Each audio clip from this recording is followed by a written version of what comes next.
সবাইকে স্বাগত। বিশ্বের বিভিন্ন সংবাদ এবং সংবাদের বিশ্লেষণ নিয়ে চ্যানেল 24-এর সাপ্তাহিক আয়োজন মিনিস্টার ফ্রিজ আন্তর্জাতিকে স্বাগত জানাচ্ছি আমি রহমান রাশেদ। 7 দফার নির্বাচন শেষে জল্পনাকে বসতে যাচ্ছেন ভারতের মসনদে। বুথ ফেরত জরিপে এগিয়ে রয়েছেন ক্ষমতাসীন বিজেপি নেতৃত্বাধীন জোট এনডিএ। অন্তত 350 আসনে জয়ের পূর্বাভাস দিচ্ছে বেশিরভাগ জরিপ সংস্থা। তবে কংগ্রেসের দাবি অন্তত 295টি আসনে জয় পাবে বিরোধী ইন্ডিয়া জোট। রিপোর্টে বিস্তারিত দেখুন।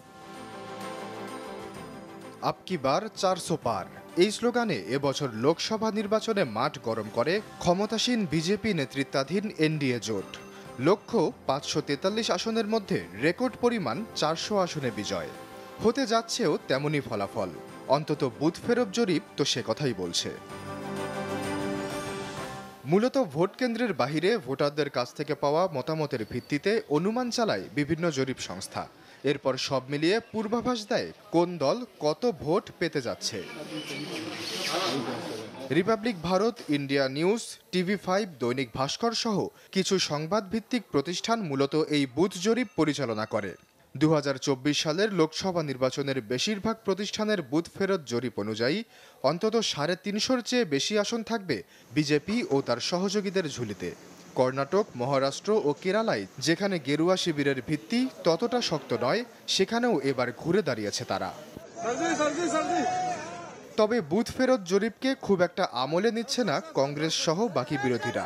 কংগ্রেস প্রধান মল্লিকার্জুন খার্গে দাবি করেন 295 আসন জিতবেন তাদের জোট ইন্ডিয়া।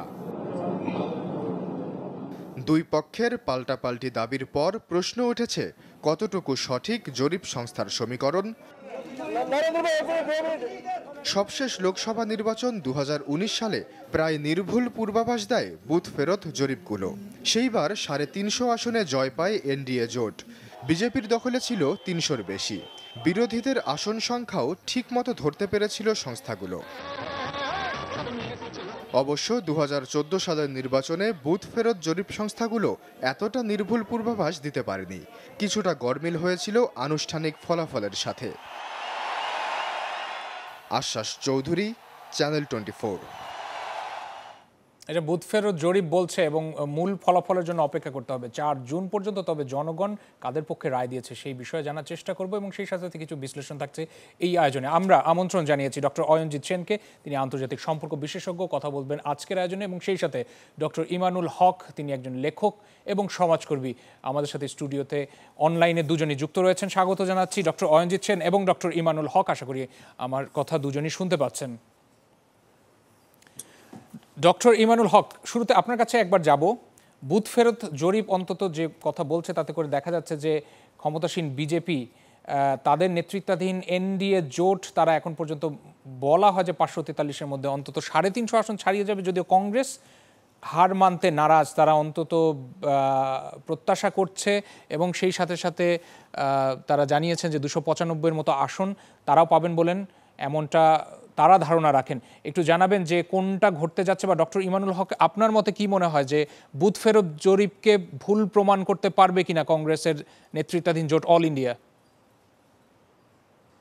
আমি রাজনৈতিক জ্যোতিষী নই, জ্যোতিষী, এবং আমাদের দেশে দেখা গেছে যে এক্সিট পোল 2004-এ লোকসভায় মেলেনি এবং পশ্চিমবাংলার ক্ষেত্রে দেখা গেছে 2011, 2016 এবং 2021 তিনটেতেই মেলেনি, যে তৃণমূল দলকে কেউ জিতবে এইভাবে দেখানো হয়নি।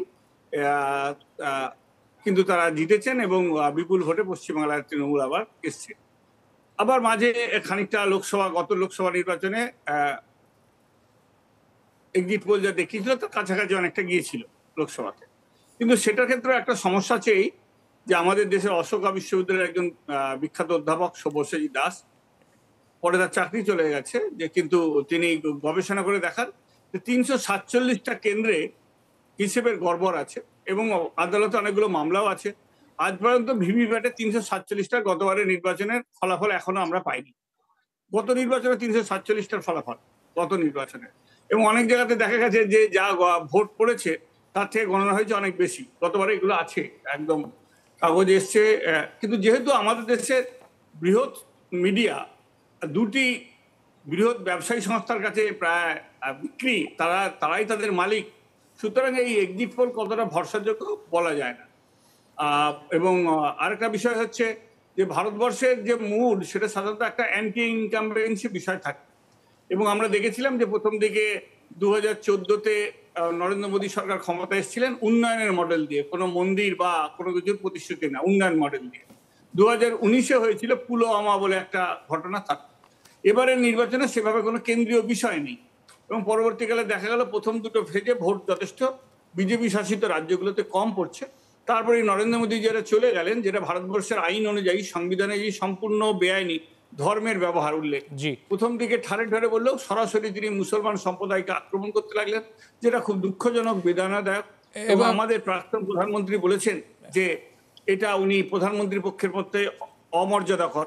কিন্তু যাই হোক, এই যে নির্বাচনের ঘটেছে, সেই নির্বাচনের আমরা 2 দিন অপেক্ষা করব। আমি এই ব্যাপারে ডক্টর অয়নজিৎ সেন আপনার কাছে আসতে চাই। আমরা দেখেছি যে মোদী সরকারের সময় নাগরিকত্ব সংশোধন আইন, যেটা কিনা ইতিমধ্যে কার্যকর হয়েছে বলে গণমাধ্যম জানে বা তাই সেটাই বলছে অন্তত, এই আইনের ফলশ্রুতিতে সেখানে যারা মুসলিম বসবাস করছেন তাদের পরিণতি কি হতে যাচ্ছে যদি এই নির্বাচনে মোদী সরকার আবারও সরকার গঠন করে? নমস্কার। দেখুন, শুরুতেই বলে রাখি, মোদী সরকারই সরকার গঠন করতে চলেছে, 2 দিনের অপেক্ষার। দ্বিতীয়ত, আপনি সিএ নিয়ে যেটা বলেছেন সেটা যেভাবে সরকার অলরেডি যেই জিনিসটা সরকারের তরফ থেকে চলে গেছে, যে জিনিসটা বলেছে সরকার, সেটাই সরকার কথা রাখবে। এবং একটা কথা বলতে পারি যে আজকে বসে, আমি খালি এক্সিট পোলের কথা আমি বলছি না, তবে একজন ভারতীয় হিসেবে আমি এটা বলতে চাই যে আজকে বসে আমি এটুকু বলবো, পরশুদিন কি রেজাল্ট হবে সেটা আমরা জানি, কারণ আমরা নিজেরা ভোট দিয়েছি। এবং এইটুকু যে আমাদের প্রধানমন্ত্রী নরেন্দ্র মোদীর ওপর পূর্ণ আস্থা আছে, বিজেপি দলের ওপর পূর্ণ আস্থা আছে, এবং যেইভাবে গত 10 বছর যেভাবে কাটিয়েছে মোদী সরকার, যেভাবে ভারতকে উন্নয়নের পথে নিয়ে গেছে, সেইভাবেই কিন্তু আরো উন্নয়নের দিকে নিয়ে যাবে। সেটা ঠিক আছে, কিন্তু শেষ ধাপের ভোটের আগে দেখা গেছে যে ওই সময়ে নরেন্দ্র মোদীর ধ্যান নিয়ে একটা রাজনৈতিক বিতর্ক লক্ষ্য করা গেছে গণমাধ্যম, যেখানে কিনা এই ব্যাপারটি নিয়ে বিরোধী যে জোটগুলো ছিল তারাও নির্বাচন কমিশনের কাছে জানিয়েছেন যে এই ব্যাপারে এই ঘটনা বা এই ধ্যানের বিষয়টিকে সামনে নিয়ে এসে, বিশেষ করে গণমাধ্যমে প্রচারের মাধ্যমে নরেন্দ্র মোদী সহ তার জোট বা দল ভোটারদের উপর কি একটা প্রভাব বিস্তার করতে চেয়েছেন কিনা, সেই প্রশ্ন থেকে গেছে। ডক্টর অয়নজিৎ সেন, আপনার কাছে এই পর্যায়ে একবার যেতে চাই। নরেন্দ্র মোদীর ধ্যান নিয়ে রাজনৈতিক বিতর্ক হয়েছে এবং বলা হচ্ছে যে শেষ ধাপে এসে ভোটারদেরকে প্রভাবিত করার কোনো কৌশল ছিল কিনা, যদিও এই ঘটনা নতুন নয় তার এই ধ্যানে বসার বিষয়টি, একটু বলবেন? দেখুন, এই ধরনের কোনো যে যারা এই জিনিস বলছে, যে ক্রিটিক্সটা বলছে, তাদের কাছে তারা জানে যে তাদের আর কোনো উপায় নেই, হেরে গেছে এই ইলেকশন। সুতরাং আর কিছু না পেয়ে এইরকম একটা মানে ধার্মিক যে জিনিসটা করছেন প্রধানমন্ত্রী, সেটার উপরেও একটা মানে সেটাকেও একটা ইস্যু বানিয়ে সামনে। কিন্তু সেটা গণমাধ্যমে প্রচার হওয়ার ব্যাপারটাকে কিভাবে দেখেন? এটা তারাই গণমাধ্যমে, এটা গণমাধ্যম ভাবে আমি জিনিসটা বলবো না, কারণ শুরুর আগে উনি একটা ওনাকে তো ধ্যান করা অবস্থায় সেই রকম কোনো অবস্থায় কোনো ছবি দেখানো হয়নি। উনি গেছেন, ওখানে গেছেন, সেটা যে কেউ যেতে পারে, এটা প্রধানমন্ত্রী বলে নয়। এটা ইলেকশন শেষ হয়েছে, সেটাকে জবরদস্তি আমি প্রধানমন্ত্রীকে দিয়ে এটা দেখাবার চেষ্টা করব যে এটাতে মানে ইলেকশনটাকে কোনো মতে মানে কিছু ভাবে হলেও প্রভাব ফেলার চেষ্টা করছেন। এটা অত্যন্ত মিথ্যে কথা, ভুল কথা, এবং কোনোভাবেও ভারত এটা নেবে না। কারণ একটা জিনিস মাথায় রাখবেন, প্রধানমন্ত্রী এটার পরে কিন্তু একটা জিনিস বলেছেন, যেইটুকু আমি প্রেয়ার করেছি সেটা কিন্তু ভারত এবং ভারতীয়দের জন্য। ডক্টর ইমানুল হক শুনতে পাচ্ছেন আশা করি। কর্ণাটক, মহারাষ্ট্র, কেরালার মতো কিছু জায়গায় বিজেপির ভিত্তি শক্ত ছিল না, বুথ ফেরত জরিপ বলছে যে সেখানে এবার ঘুরে দাঁড়াতে চলেছে বিজেপি, এবং সেই সাথে সাথে পশ্চিমবঙ্গে একটা প্রভাব নতুন করে তৈরি করবে কিনা বা খুঁটি গাড়বে কিনা সেই বিষয়েও আলোচনা থেকে গেছে। তাহলে কি কংগ্রেসের নেতৃত্বাধীন যে জোট, যে বড় একটা প্ল্যাটফর্ম করা হলো ইন্ডিয়া জোট, সেটা কি তাহলে কার্যত ব্যর্থ হলো বা জনগণ তাদের কাছ থেকে আসলে আস্থা রাখতে পারলো না?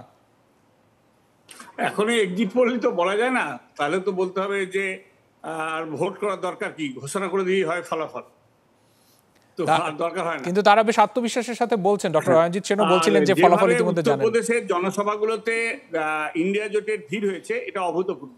এই ধরনের ভিড় নরেন্দ্র মোদীর কোনো জনসভায় হয়নি, যেটা 2014-তে নরেন্দ্র মোদীর জনসভায় যে পরিমাণ ভিড় হয়েছিল, এখন সেইভাবে ভিড় হয়েছে ইন্ডিয়া জোটের সভায়। একেবারে জনপ্লাবন হয়েছে, দুটো জায়গায় মঞ্চ খুলে দিতে হয়েছে, যে দুদি সব দিক খুলে দিতে হয়েছে যাতে করে সবাই দেখতে পান। তো এইরকম উত্তরপ্রদেশে হয়েছে, মহারাষ্ট্রের ক্ষেত্রেও তাই। এবং যে একটা আশ্চর্য, পশ্চিমবাংলায় অ্যান্টি ইনকামবেন্সি কাজ করবে আর মহারাষ্ট্রে করবে না, উত্তরপ্রদেশে করবে না, এটা অদ্ভুত ধরনের গল্প। বা মধ্যপ্রদেশে করবে না, এত বছর ধরে করবে না, গুজরাটে করবে না, শুধু পশ্চিমবাংলায় করবে অ্যান্টি ইনকামবেন্সি ফ্যাক্টর। এটা একটা অদ্ভুত ধরনের গল্প। এই কদিন আগেই কর্ণাটকে জিতে এলেন, সেই কর্ণাটকে কংগ্রেস কোনো আসন পাবে না, ভালোভাবে আসন পাবে না, এটা বিশ্বাসযোগ্য বিষয় হলো। উত্তরপ্রদেশে এখন সমস্যা হচ্ছে একটাই, যে আমাদের ভারতবর্ষের নির্বাচনে এই ধরনের ঘটনা আমরা কখনো দেখিনি, যে নির্বাচন হয়েছে কিন্তু তার মোট কতজনের ভোট পড়েছে সেটা বলা হচ্ছে না, বলা হচ্ছে 11 দিন পর 1 কোটি ভোটারের সংখ্যা বাড়িয়ে দেখানো হচ্ছে 6%। কিন্তু সেটা কেন মনে করছেন এরকম দেখানো হলো? কারণ এইটা নিয়ে আমার কথা তো না, বিরোধী জোটগুলো বলছেন যে এখানের মধ্যে অনেক কিছু সমস্যা আছে। আমাদের ভারতে একটা শব্দ আছে খাপলা, কোনো একটা গন্ডগোল আছে, যে কারণে ওরা বারবার একটা অংশ সুপ্রিম কোর্টে পর্যন্ত গেছেন, যে সুপ্রিম কোর্টে গিয়ে চেয়েছেন যে ভোটের মোট কত ভোট পড়েছে সেটা জানাতে হবে। 11 দিন সময় নিয়েছেন। আজকের ইন্টারনেটের যুগেতে মুহূর্তের মধ্যে টিপলেই বলে দেয়, কারণ প্রতি 3 ঘন্টা। এই ব্যাপারে একটু ডক্টর অয়নজিৎ সেনের কাছে যাই। ডক্টর অয়নজিৎ সেন শুনছিলেন নিশ্চয়ই, আপনি কি বলবেন এই ব্যাপারে, যে ইন্টারনেটের যুগে 11 দিন সময় নিচ্ছে এবং ভোট নাকি 1 কোটি বেশি বাড়িয়ে বলা হচ্ছে তাদের উপস্থিতি নিয়ে?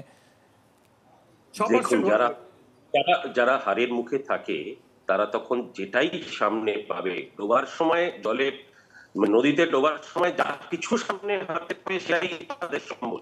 সেইভাবেই দেখতে গেলে এখন ইভিএম মেশিন থেকে আরম্ভ করে হাজার ধরনের কথা বলবে, এটা ভুল, এটা খারাপ হয়েছে, এটা হয়নি, ওটা হয়নি।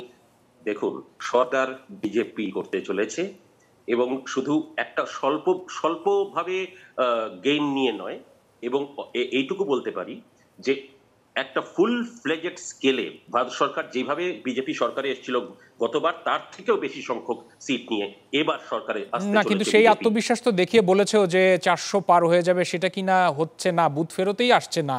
তাহলে সেই যদি হয়ে থাকে তাহলে আত্মবিশ্বাসে কি একটু হলেও নাড়া দিবে বিজেপিকে? না, একটা জিনিস মাথায় রাখবেন, 400টা যখন বলা হয়েছিল 400 পার, তারপরেই কিন্তু যারা অপোজিশন ছিল তারা বলেছেন না 400 পার হবে না, ওই 350 360। তাহলে তো আপনি আগেই বলটা খেলে দিলেন গে। মানে এটা কেউ বলেননি, বলেছেন যে এবার 250 পেরোবে না। না, কিন্তু একটা কথা বন্দ্যোপাধ্যায় বলেছিলেন যে 200 পেরোবে না, 350 বন্দ্যোপাধ্যায় বলেছেন বারবার যে 200 পেরোবে না। এবং আপনি উন্নয়নের কথা বলছেন, একটা সরকার ভোটে লড়ছে যে একবারও উন্নয়ন শব্দটা উল্লেখ করেনি, যে কি করেছে এটা একবারও উল্লেখ করেনি। পশ্চিমবঙ্গে 25-এর কাছাকাছি সিট বা তার উপরে সিট পেতে চলেছে, মমতা সরকার ডুবতে চলেছে, এটাই হলো, এটা দেখে নেবেন। না, এইটা ডক্টর অঞ্জিত সেনের এই কথাকেই আমি আবার করে পুনরাবৃত্তি করব। ডক্টর ইমানুল হক নিশ্চয়ই তার উত্তর তার কাছে প্রস্তুত রাখবেন বলে আশা করছি। ভারতের লোকসভা নির্বাচন নিয়ে কথা হচ্ছে। ডক্টর অয়নজিৎ সেনের মত অনুযায়ী পশ্চিমবঙ্গে মমতা বন্দ্যোপাধ্যায়ের সরকার ডুবতে চলেছে, তার বিপরীতে উত্তর কি দিবেন? ডক্টর ইমানুল হক, আপনার কাছে চলে যেতে চাই। অয়নজিৎ বাবু যে দলের প্রতিনিধিত্ব করেন, যে তারা যে কতটা অগণতান্ত্রিক এই শব্দে বোঝা যায়। যে ভোটটা হচ্ছে লোকসভার, তার সঙ্গে বিধানসভার কি সম্পর্ক? বিধানসভায় একটা দল 217 বেশি আসন পেয়ে বসে আছে, লোকসভা ভোটের পর থেকে বিধানসভার কি সম্পর্ক? তার মানে এমএলএ কেনাবেচা করবে, সরকার ফেলে দেবে? এটাই বোঝা। এটা যে কতটা ঔদ্ধত্য, কতটা অগণতান্ত্রিক, কতটা সংবিধান বিরোধী, কতটা ক্ষমতা লোভের প্রকাশ, এর কল্পনার বাইরে, ভাবা যায় না। ভোট হচ্ছে ডক্টর অঞ্জিত, আপনাকে আমি সময় দিব। বিজেপির থেকে 3 গুণ বেশি আসন পেয়েছে তৃণমূল, সেই সঙ্গে পড়ে যাবে কেন? পরে আনসারটা পেয়ে যাবেন। আর এই চলে যেতে মানে কি? আপনি এমএলএ কিনবেন, ঘোড়া কেনাতে হবে, যেভাবে অন্য রাজ্যে মহারাষ্ট্র করেছে সেভাবে, যেভাবে মধ্যপ্রদেশে করেছে সেইভাবে ঘোড়া কেনাতে হবে। এটা ধরে রাখুন, পশ্চিমবঙ্গে 25-এর উপরে পাবে এবার। আমি একজনের কাছ থেকে উত্তর আশা করছি। জি ডক্টর অঞ্জিত কিছু বলতে চান?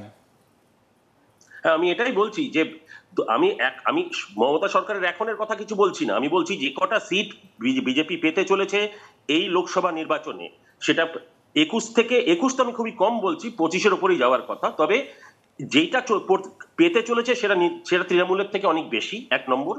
2 নম্বর, 2 বছরের পরে যখন বিধানসভা হবে, সেই বিধানসভায় এইটার রেজাল্টটা আরো সুন্দর করে লিপি হয়ে পেয়ে যাবেন। ডক্টর ইমানুল হক। লোকসভা নির্বাচন আর বিধানসভা নির্বাচন এক হয় না। পুরসভা নির্বাচন আর যেমন বিধানসভা হয় না, যেমন আপনাদের জেলা উপজেলা নির্বাচন আর কেন্দ্রীয় নির্বাচন কি এক হয়? অনেক তফাৎ আছে, নির্বাচনগুলোর ক্ষেত্রে অনেক তফাৎ আছে। এবারে আরএসএস একটা কথা প্রচার করেছে, সেটা হচ্ছে অনেক বেশি হবে যে রাজ্যে দিদি কেন্দ্রে মোদি, এটা একটা প্রচার চলেছে। এর আগে যেমন ভাবে সিপিএম এর ভোট ভাঙানো হয়েছিল, আগে রাম পরে বাম বলে, এগুলো আছে।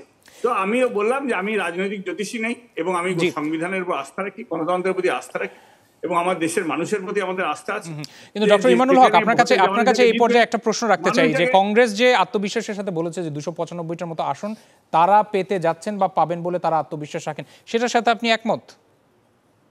কংগ্রেসের জনসভাগুলোতে, ইন্ডিয়া জোটের জনসভায় যে পরিমাণ ভিড় হয়েছে, আমি তো বললাম যে 2014-তে মোদির জনসভায় যেভাবে জনপ্লাবন হতো, সেইভাবে জনপ্লাবন হয়েছে ইন্ডিয়া জোটের সভা। না, তাহলে কি বুথ ফেরত জরিপকে কি আপনি অস্বীকার করবেন? জনপ্লাবন হয়নি ডক্টর ইমানুল হক, বুথ ফেরত জরিপকে কি তাহলে অস্বীকার করছে কংগ্রেস? করতে পারেননি, নাড্ডা বিজেপি সভাপতি সভা করতে পারেননি, লোক হয়নি বলে। দু জায়গায় সভা করতে পারেনি, লোক হয়নি বলে।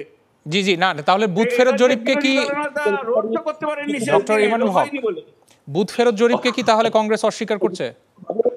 কোনোভাবেও কোনো লোক জোটাতে পারেনি, সেই সানাই বেজে বেজে লোক টানতে হয়েছে নির্বাচনের প্রচার চালানোর জন্য ভারতবর্ষে, এবং সেটার উত্তরটা পরশুদিন পেয়ে যাওয়া যাবে, এবং বিজেপি দেখবেন বিপুল পরিমাণে জয়লাভ করবে। আচ্ছা ডক্টর ইমানুল হক, শেষ কথা কিছু যোগ করবেন কিনা? আমি একদমই আয়োজনের শেষ পর্যায়ে, আমাকে ইতি টানতে হবে।